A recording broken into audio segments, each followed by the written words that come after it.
Fellas, please join me here. To all our other talentados, thank you very much. Congratulations, guys. 9 na linggo ang hinintay ng ating defending champions para maabot ang oras na ito.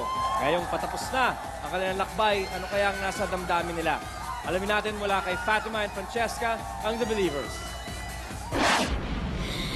Up where they walk, up where they run, up where they stay all day in the sun, wandering free, sing my name to the music.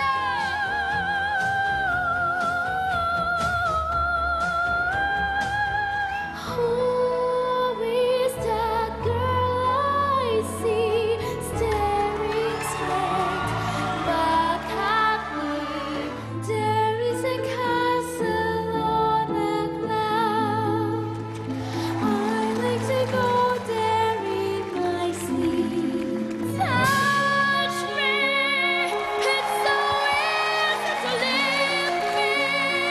All alone with the memory.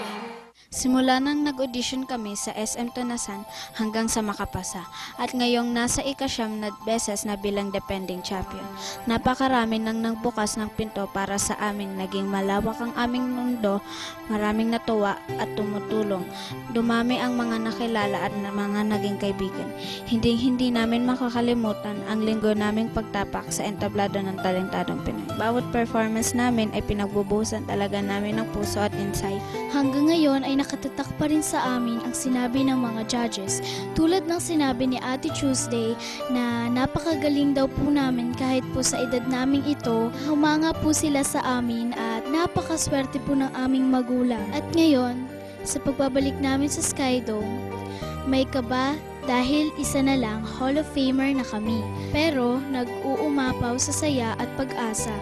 Makalusot man kami o hindi, sobra-sobra ang biyaya na aming natanggap.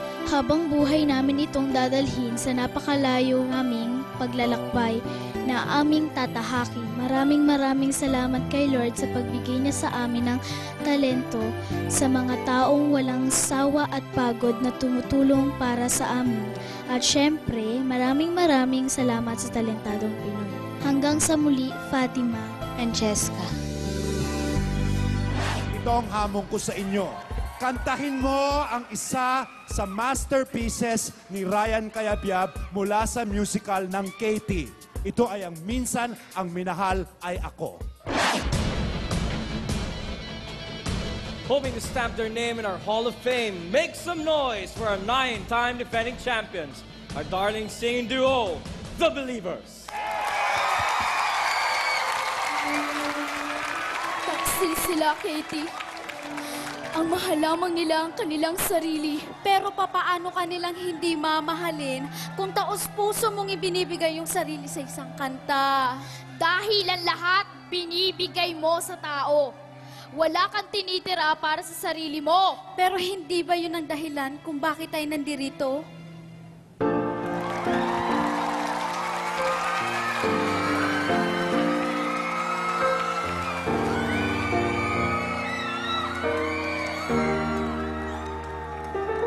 Ano na lang yung isang sandali na magkatikim ng pagmamahal matapos na buhang pinagpalit ang sandali di naman magtagal ang yakap mo'y hanap-hanapin.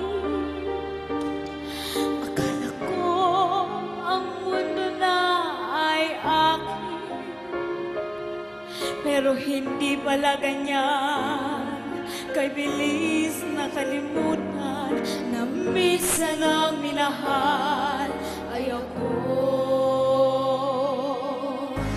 Ang lingap mo'y hahanap-hanapin sa entablado, minsan ay sa akin. At kung ako ay malimutan, kahit sa awit ko malaman,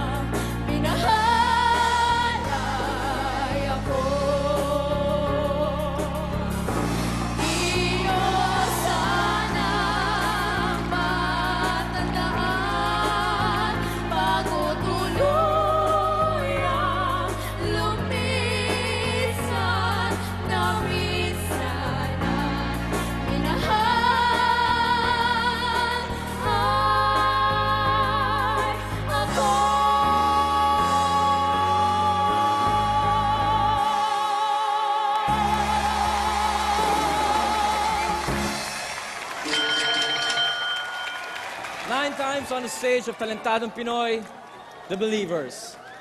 Fatima, Cheska, Aba. Tuesday, are you ready to give your comment? Okay. Cheska and Fatima, umiyak ako hindi dahil malungkot. Ano siguro, kasali yung lungkot. Kasi nakaka-relate ako sa mga sinasabi ninyo sa isa't isa nung nasa entablado kayo at sa malamang na nararamdaman ngayon ni Fatima na umiiyak siya. Dahil alam nyo ba, na wala nang mas nakakatakot pa na lugar sa mundong ito kung hindi ang entablado. Dito nagkakaalam-alaman lahat. Binibigay mo yung sarili mo sa mga tao at sinasabi mo sa kanila, eto ako, bahala na kayo sa akin. Kung magugustuhan ninyo ako, salamat. Kung ayaw ninyo, salamat pa rin. Pero ang sakit nun pag ayaw nila, pag walang palakpak, pag tahimik at nararamdaman mo ang hangin, na walang kahit anong init na binibigay pabalik sa'yo, yun yung pinakamasakit. At kaya ako naiyak kasi dahil ganun pa man, itong trabaho natin, alam nating merong dalawang mukha yun, yung may nakangiti at saka yung malungkot. Ginagawa pa rin natin siya ng buong puso, na buong pagmamahal ng walang iniintay na kapalit. Kasi alam natin na itong trabaho natin ay nagbibigay kahulugan hindi lang sa buhay natin, kundi sa buhay ng mga nanonood sa atin. At lahat yun napatagos nyo sa akin sa 1 minuto at kalahati. At hindi ko in-expect yun para sa mga edad na ninyo na 13 at 12. Kaya mabuhay kayo at kahit anong mangyari dito sa resulta nito, sa akin, Cheska and Fatima, kayo talaga ang tunay na talentadong Pinoy.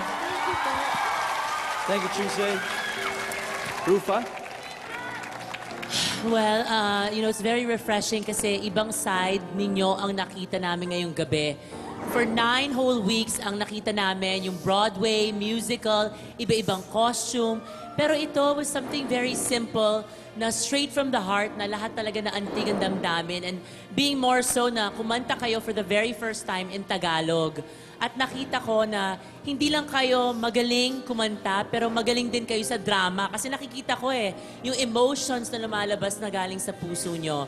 Kaya I think Direk Audie and Direk Joey will have to say more dahil sila nakakaalam talaga ng mga dapat sabihin tungkol sa Katie. But congratulations.